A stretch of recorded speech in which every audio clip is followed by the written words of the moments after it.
lunch breaks, and we are interviewing Caili Quan today. I can't wait to share her story with all of you. Thanks for joining. She'll be popping in a second. So BalletX has been zigging and zagging. We've been navigating as everybody else has been.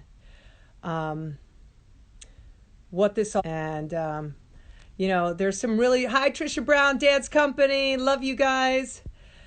Just really, we all have to take this as an opportunity to just figure out a new normal and share in ways that we never thought possible. Like, who would have thought we would have been doing these live interviews? So I'm waiting on Caili to join us, and I'm trying to each day get a better setup. I don't have the most ideal situation for live streaming, but what are we going to do? I wore my BalletX hat in honor of the company. And here she is, Miss Caili Quan. She's going to be joining in. I can't wait for you all to hear her story, and it's quite extraordinary. So definitely stay tuned to hear what she has to say. Please welcome the one and only Caili Quan. Boom. Right there. It's connecting. And there she is. Hi, Christine. Hi, Caili. How are you? How I'm going to turn up the volume. Hey. There we go. Thanks, love. What's going on? Just chilling, Dito. Dito's on. Say hi, Dito. Hi, everybody. Hello. Yay. So happy. Thanks for being a part of our lunch breaks. I was just sharing that this is like, we're all like navigating, in new and extraordinary ways. There is some really beautiful stuff happening, right? Like, who would have thought that we would be interviewing each other, this opportunity for people to hear your story. We've never done this before. So at BalletX, we really try to be nimble and zigzag in a I don't want to say a storm, but it could feel like a storm. So Caili, tell us a little bit about where you're from and when was the first time you started dancing? And do you remember why? Yeah. I'm originally from Guam. I was born in Texas, but I zipped right from Austin, Texas, right to Guam at I think maybe 3 months old. So I grew up on the beautiful island of Guam till the age of 16. I started dancing when I was it was some community thing on Guam where I want to say it was Sleeping Beauty, some type of play, and they needed baby butterflies, and my mom was like, sure. And I think I just wore a room and waved for it was a 3-second entrance, and someone in the audience was like, oh, your daughter is graceful, or I forget what the conversation was exactly. The woman was like, you should put her in ballet. My mom was like, sure. And then she thought it was quite a hobby for the good amount of it until she realized that I was quite serious about it at a very early age. But yeah, that's how I started dancing. I don't remember, but I hear the stories from everyone else. Right. And tell us about learning how to dance on Guam. Like, what were some of the advantages and disadvantages of my teacher, John Grensback, was a principal at Houston Ballet. Okay. And then he married a local, came home, opened a ballet studio. So I was very fortunate. It's Guam, so it's tough. It's not, the island naturally doesn't have not to say that ballet is a cutthroat world, but that you need that drive to succeed at such a young age. Mm-hmm. And Guam has this natural, it's an island, super chill, there's a lot of love, and I feel very grateful for that. So I had, I think, the best of both. I had my intensity on a very loving island. But honestly, a lot of the time I spent learning music videos on Guam in my living room. So I actually mentioned this in my contemporary class, but it's taking me back to learning all of these music videos on VHS, recording it, playing it over and over and over again to learn the choreo. So that was dancing on Guam. A little bit of everything. You do the best you can with what you've got. Yeah, right. Do you remember, sorry, things are popping up on my, do you remember when it really started to shift for you and you were like, I really want to take this seriously, and what went into that shift? What did you do? Yeah, I think I was 10, where I was Mm-hmm. like, this is it. You know, Right, I was like, right. hair slicked back, like that's all I thought about. I like completely got I got bitten by that bug, and Right. I like couldn't imagine not doing ballet. Like it was, I was a huge bunhead when I was little, and I loved that it was hard, and I felt good doing it. It was like a combo platter of all. I loved performing. Oh my gosh, I don't even know what I was doing out there. I just loved it. Right.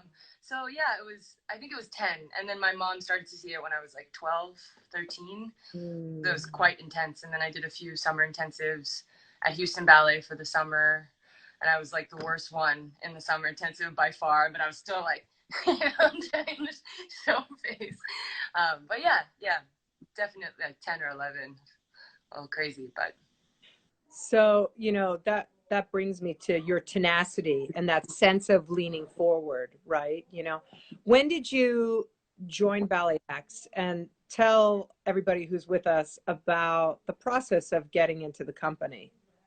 yeah. So I joined in January of 2013, and I was dancing for a classical company in Delaware that was part time, going to school full time and working for like the 2.5 years leading up to BalletX. And so I've known about BalletX, I want to say since 2008. Like it's always been a recurring company, and for that I wanted to dance for a long time. Just in terms of contemporary ballet and what you guys were doing and your mission.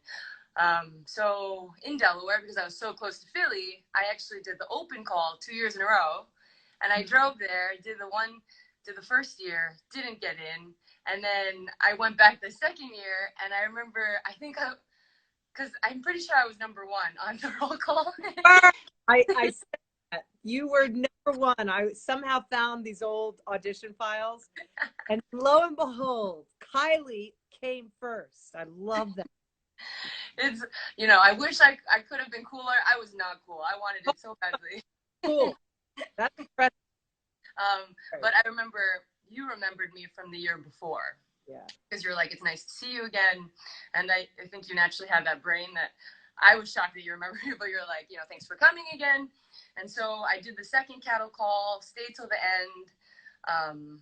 Didn't hear anything for about 6 months. And funny enough, it was December. I was actually studying for a chemistry final at like 9 p.m. at night at the library at University of Delaware.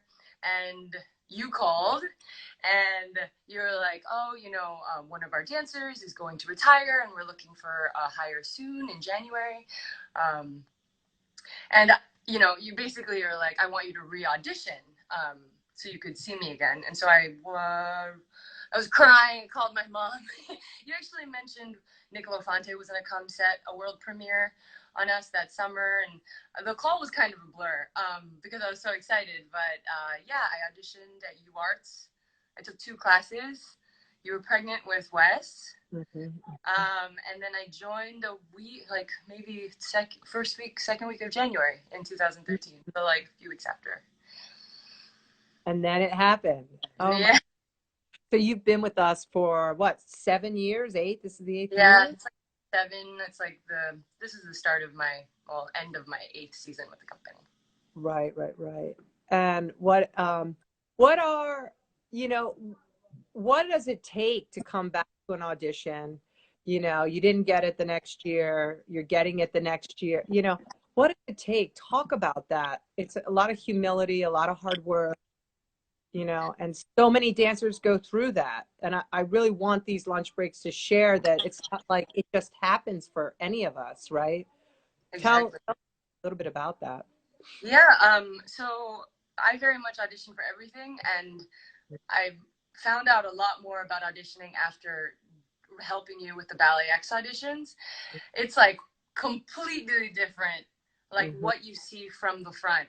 I think it's important as a dancer to put yourself out there as much as possible. And I know it sucks. Like it sucks to get cut. Like I once went to an audition and they put us in a line and we didn't even dance and I got cut, you know, like, and I know it's really tough for the spirit, but sometimes it's not, sadly, it's not about the dancing. It's just what they're looking for. You really only have that 5, maybe less, 3 to 5 seconds of the artistic director looking at you. And you're either, because that's all you have when hundreds of people show up to the audition. Like, I watched you, you're like, that's to give, and you're so good at giving everyone a completely, as much of a fair shot as possible, right? You finish the whole class, you really take the time, and still, like, all you have is that section, that moment to impress. So I think if you really want to dance for a company, it's like, that's your dream. You have to just keep going back. Make yourself aware, like in terms of be seen, and artistic directors remember more than you think they do. But the important part is to not take it to heart, like getting cut, or if you really want to keep going back, that's the only way you'll know, you know, if you keep trying. Yeah.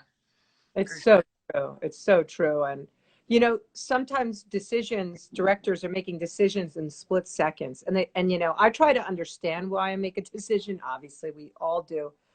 But like sometimes you don't know what you're feeling at the time when you're making the decision to hire someone, but you ultimately want to work with someone who wants to work with you.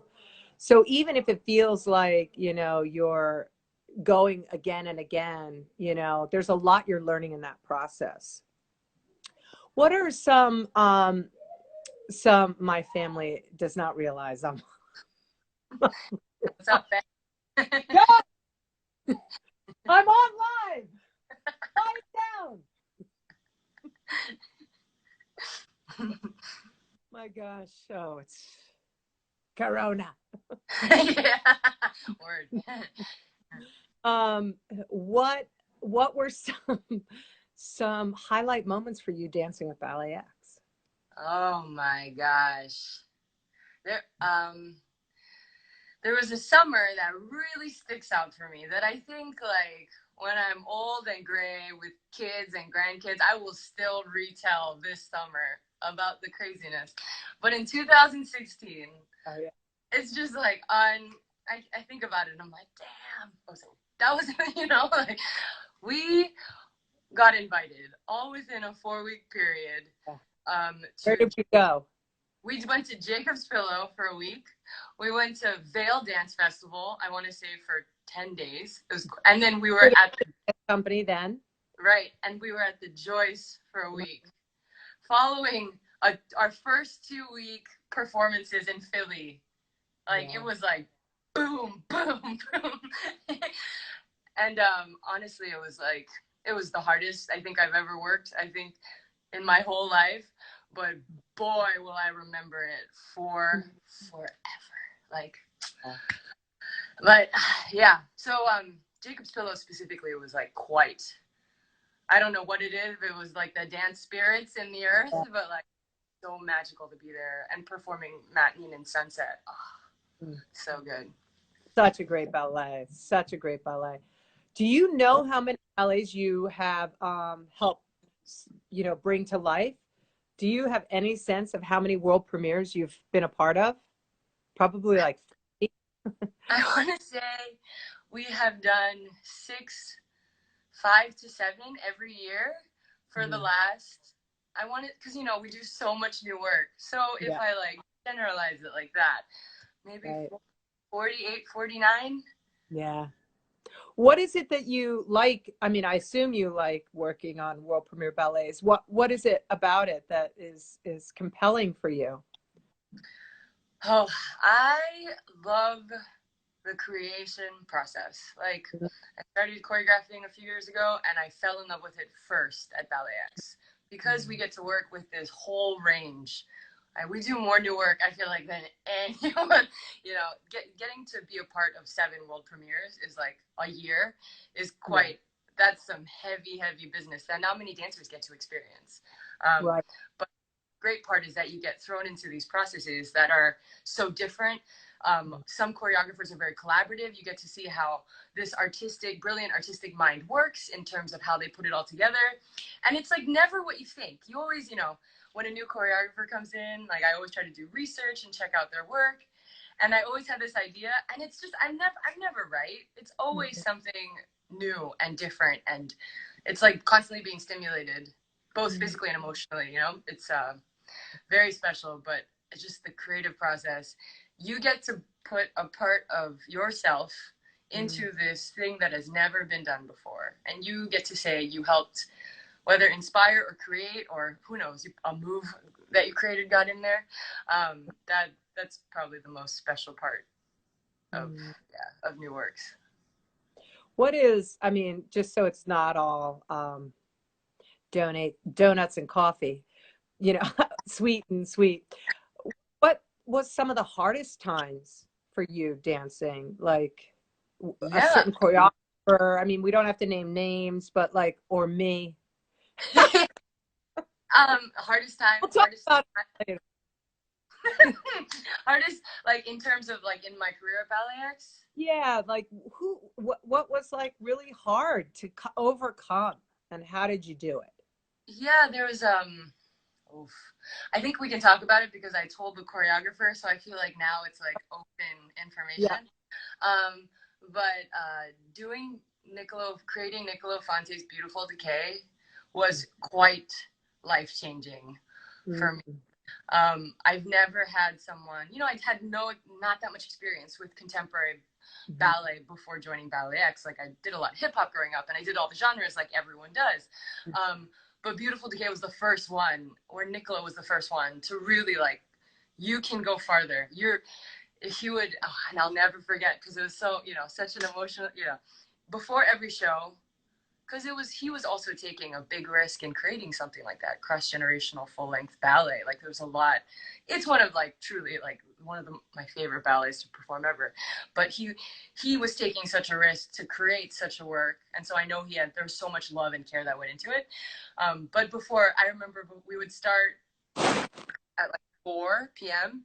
because he was the one who said, and you believe, you signed on right away. You're like, if the dancers show up a little bit earlier, you get the body warmer a little bit earlier in the day, you're ready to perform.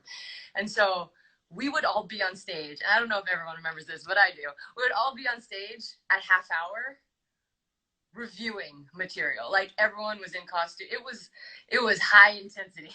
And I remember I'd be working on stuff, and Niccolo would be there. And I remember he was like, second act is great, but it feels like you're just marking in first act. Oh, totally. And I think he said it a few times where, when you're in it and you're so emotionally, you're thinking you're working as hard as possible. It's so like shattering to be like, you're just, what are you, you're doing it, but you're not doing it. And it took me years to understand like what that concept is. Like you can go farther. That took, I think I just understood it like maybe a year and a half ago, Because right after that, you also like, you're like, he's totally right. You can push farther. Don't be in your comfort zone. So that was quite memorable for me, because I wish I had known that sooner, so I could have started working on it sooner. But that was quite memorable. And then also you've been pushing me for years, like do more, work harder. I think it's hard when you're in it, because when you're in it, it's so personal. You're like, I'm working the hardest I can.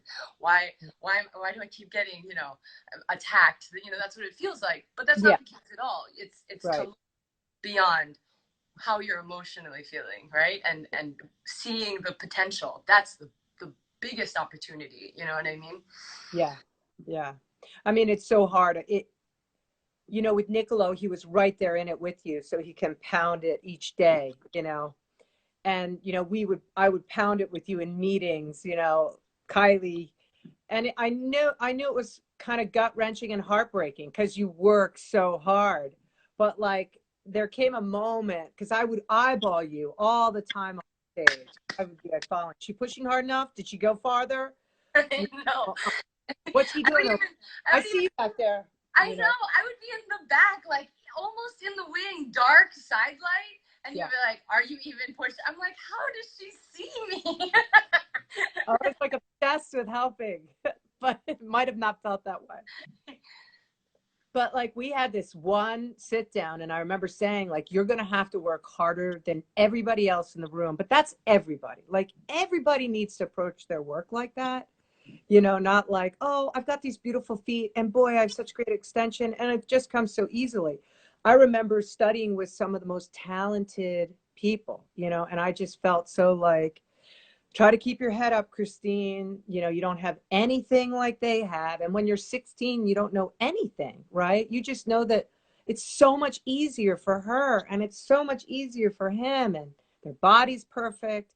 So you're like in this room of what seems to be perfection, but it's like, if we can bring our work ethic, which you have, which I had to too, and which all of us do at BalletX, it's like you're forging this whole new thing that's beyond just what's aesthetically, you know, envisioned as perfect in our field, right? Um, breaking, I hate the word, breaking barriers, breaking preconceived notions of what, a beautiful ballet dancer looks like. You know, um, working with you. And then I remember it was about a year and I was like, oh my God, she just doesn't stop working so hard. And I just felt this like so happy. Like I'm growing with you guys, I didn't go to school for learning how to direct or how to, I've been learning on my feet every day, like we all are. And you don't know. Sometimes you question as a director, like, am I helping them? And went to see you this year, and it was like, oh my God, your feet. And then Nicola came back, and he was like, Caili, and I was like, I know, right? And it wasn't just something that happened overnight. It was day in and day out, proving Yeah. yourself to you, no one else. It was really about your high standards. Talk about your standards. What do you do? Like, how do you keep motivated, and what do you do to push yourself? Yeah. So about the point work thing, you Mm. were the one who actually told me, maybe this was 5 years ago, four, where you're like, you got to take every class on point. And I remember it was like in a meeting and you're like, this is what you got to do. I don't care what everyone else is doing. You have to work on it for yourself. And I remember just feeling like, these boots are trapping me. I can't move and live as much as. But it's interesting. I think different approaches. Of course, everyone works differently. Everyone has a different training. But that like boot camp into taking, it sucked. But that boot camp into taking every single class, even if we were working with an incredibly contemporary choreographer, Mm-hmm. it just, you need to be able to build the strength, to build the confidence, to be able to improve. Like, I think so much of it is mental, right? And if you just get in those suckers and get comfy in those boots, you know, it's getting comfortable enough to like push. Because fear, especially in point shoes, it's, if you don't have that solid enough training, it totally hinders you. But yeah, so taking class on point was very helpful. Now I see it. At the time, I was like, Well, respect. It's hard to know. yeah, yeah, You know. Sure. yeah, So I remember a couple years ago, we started to finally like create opportunities for you guys to choreograph, and you came up and you said what was going through your mind about choreographing. So talk about that transition and the yeah, things you were debating in your mind. yeah. So I find something about the dance world. I don't know if I was limiting myself, but I've always loved creating with all of the choreographers that came in with BalletX. Every new process, I was like, yes, and I realized that I actually wanted to choreograph, but I was kind of too afraid to try it out until relatively recently. And I was like, it's gonna be fine. And that's when I sent you that email, and I was like, hey, listen, I would love any opportunity, because at that point we were just pumping up the pop-ups. I was like, any opportunity to create a small duet or anything, please let me know. And you immediately wrote back and you're like, I got you. Barnes Foundation, pop up. I want all the dancers to choreograph, whoever wants to. And that was really, choreographing for pop ups was the big it's just that one step you needed. And then that was like in 2017. And after that, I was like, this is it. This is awesome. You know, where it just feels like I love exploring. I love looking at dancers who can do stuff that I can't, you know? It's creating things that are like beyond what my body can do is, and relating it with the music is quite, and also that's so fun. The process of dancers is so fun, especially the dancers at BalletX. Like, it's basically just having all the paint, you know, and just getting to create whatever, you know. If I want to make something funky or if I want to make something quite balletic, it's nice to have that range. But yeah, so started with pop-ups, and then I did something for Pig Iron, a theater company in Philly, for their big annual fundraiser, and then I asked you if I could do it for the premiere party in March, and then we did it for a bunch of pop-ups, and then I remember, which was a huge moment for me, where you mentioned that Damien wanted to support and bring the duet that I created to Vail, which was just, I'm still in shock. Yeah. It was, you know, you just never know how things work out, right? Like, I think the whole point is just to take every opportunity. Yeah. Risk, right? It feels risky, choreographing. Does choreographing feel different to you than dancing, and why? Yeah. You know, when you're the dancer, it, not that it makes it about you, but all you have to worry about are the steps you're given, right? And fulfilling what the choreographer wants, the intention and your steps, right? And you could always push in that direction. But then you get to go home and like chill, decompress. The hard part about choreographing is that you basically put your insides outsides, you know, and I think I consider myself to be a relatively secure person, but boy, nothing shakes you up like showing your insides and exposing your heart to the whole world.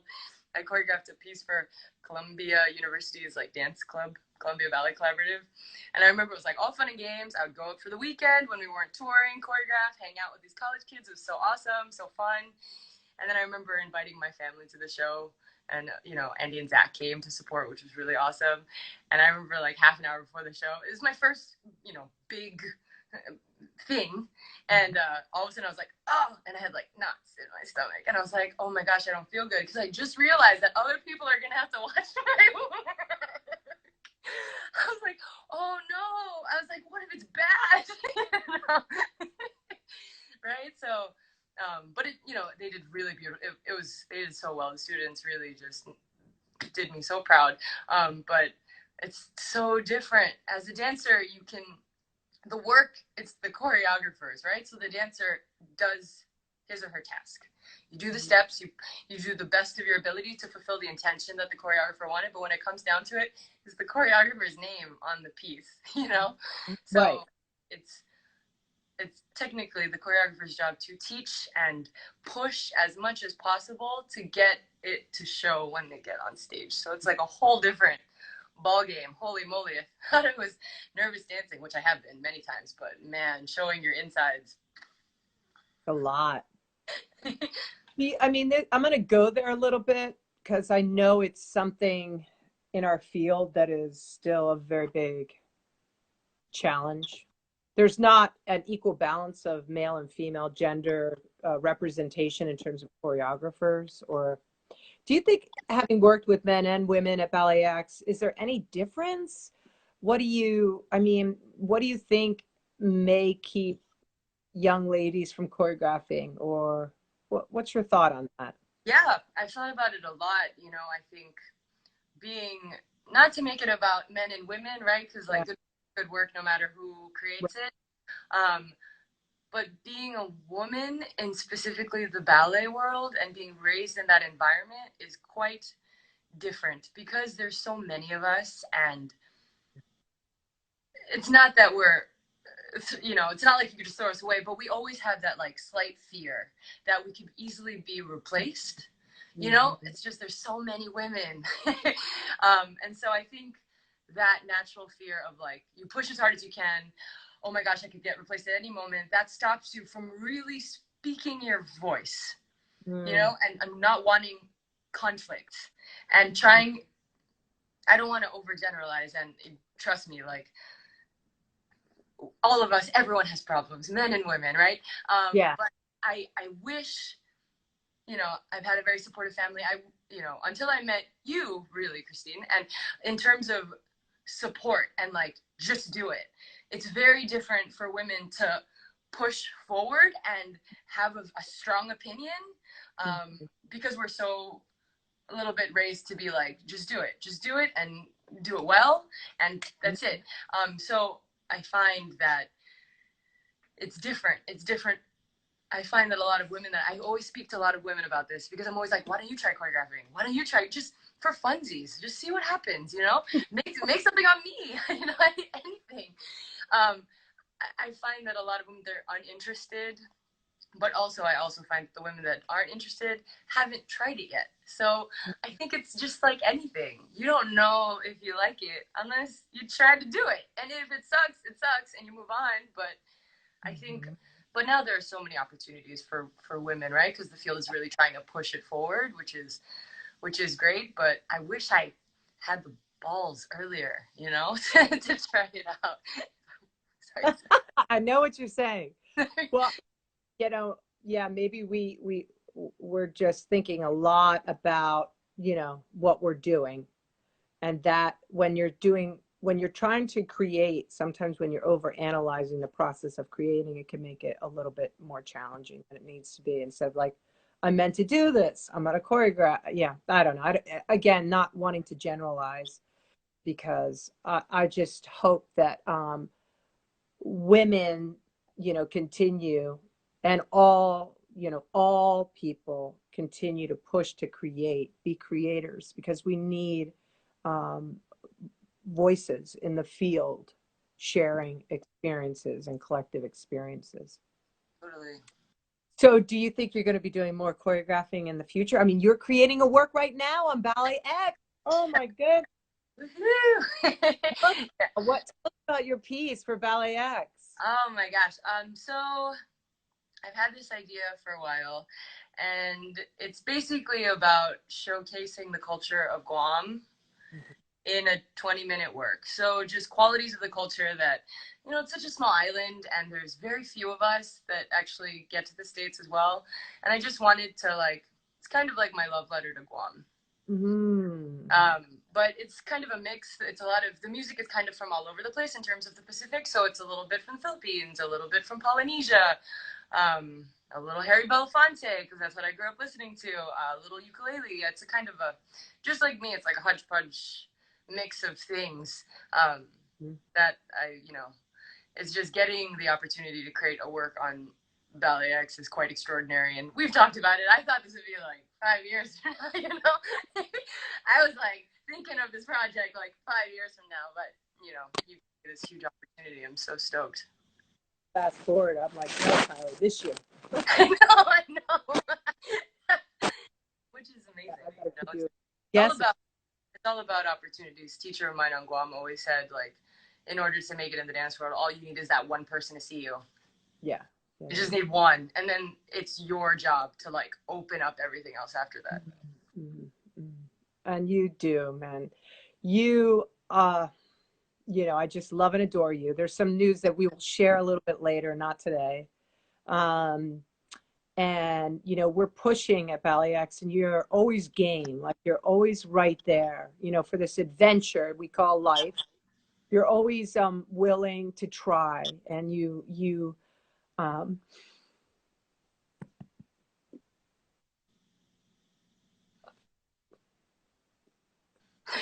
Christine, no.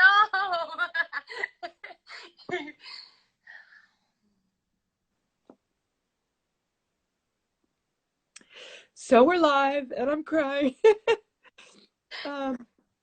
It's just been extraordinary, like seeing all of you, interviewing you guys from so far away. I miss you all so much. And being able to just share with everybody how special you all are means a lot to me. You've brought so much to my life as a mom, as a director, as a friend. I feel so supported by you. I love seeing your family come. I love your mom. I love your sister and your sister that I don't know. But I mean, you're just, you're just, you're so there. You're so committed in so many ways. And like, when a director makes an investment in a dancer, we're a small company, so these are big investments.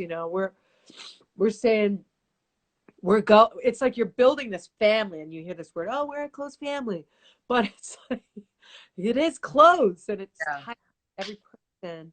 So talk about family now that I'm slightly recovered. What does, BalletX mean to you? Like, you have some really good friendships that you've made. Do you think you'll have them for a lifetime? And Yeah, yeah, absolutely. I think nothing brings you closer to people, I think, than performing with them. And it's like something weird about it's that like ultimate exhaustion from performing that like brings you closer to the people you're with. And the company, there's only 10 of us. We've toured to a lot of places, 11. So yeah, I won't talk about news, but yeah, 11, 12. yeah, 12. It's nothing brings you closer to the people around you than getting to experience all these life experiences that I would never be able to do by myself. It's really very much a group effort to performing, and I think that's my favorite part about BalletX is that like I get to experience all these wonderful things. Performing great by yourself, but nothing's better than dancing with friends. Like the key is just there's so many. It's really special, and I've known them now for 7.5 years. Is most of my 20s.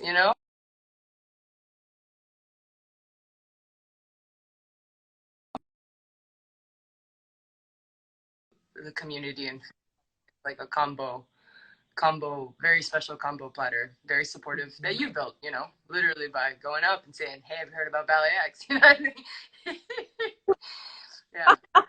Yeah. Well, Caili, it's been so great talking with you. I'm not going to cry, but I already gave that to the but you bring light and joy and positivity to the room. You show us what hard work looks like and commitment. And, sky's the limit for you. And your choreographic career is just taking off.